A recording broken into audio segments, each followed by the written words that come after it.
Okay, galing tayo dun sa loob. Balik na tayo ulit dito. Yan.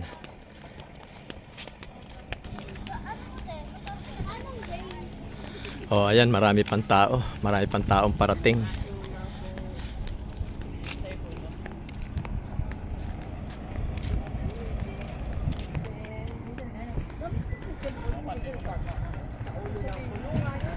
Dito, hindi kami nakaparking dito. Ayan guys, kanya-kanya na lang dito diskarte kung saan ka magpa-park.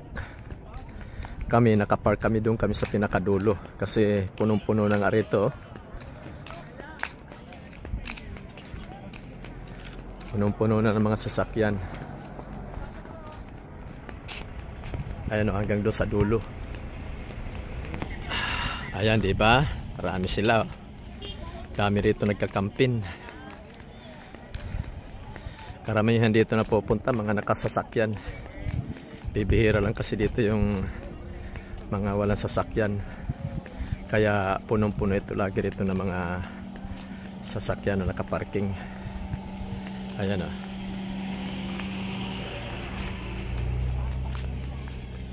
Pero okay. Maganda dahil hawak mo na yung oras mo rito. Lalo na sa gabi. Lalo dito sa pag night swimming. Kung magna night swimming kayo, kanya-kanya diskarte. Ito, marami pang parating, oh. Marami.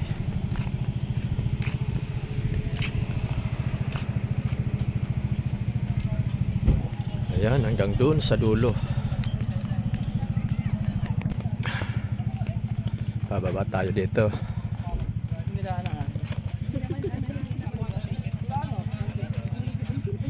Sisilipin natin dito yung tabi-tabi.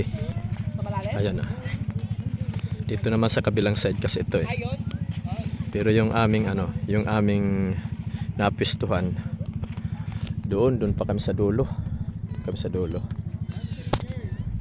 Ito naman yung sa mga kabilang side to rito bago pumasok.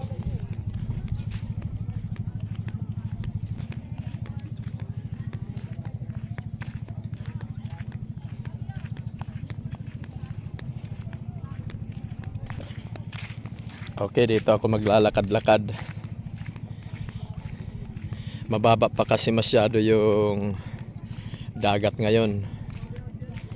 Kaya wala pa gaano ritong wala pa gaanong dagat.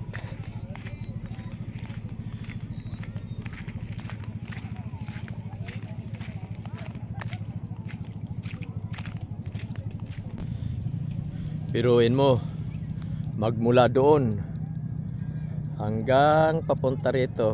Ayan o. Ayan. Ayan. Hanggang dun. Dun kami nakapisto. Ang layo. Dun o. Layo.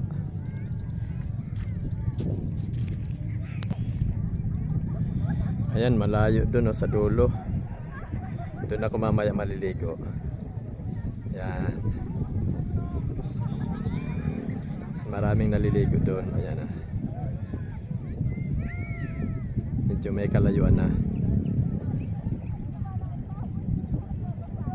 Pero pupuntahan ko yan mamaya. Doon ako mamaya maliligo.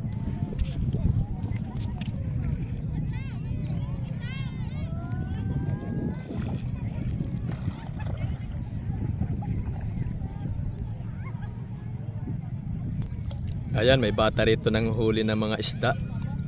Ayun. Meron ba, boy? May nahuli ka? Ha? Wala? Ayun, wala raw siya nahuli. Pero ayan, ano siya? Nangangapa-kapa. Baka sakali baka may makuha na isda o kaya yung mga maliliit na shell.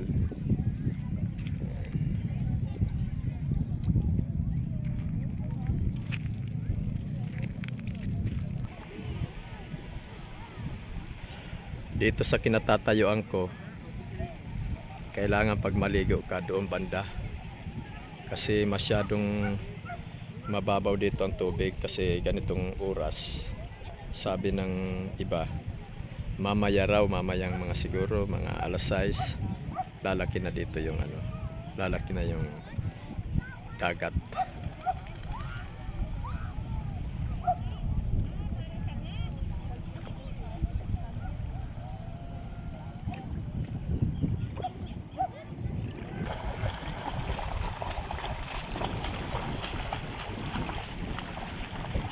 Galing ng aso.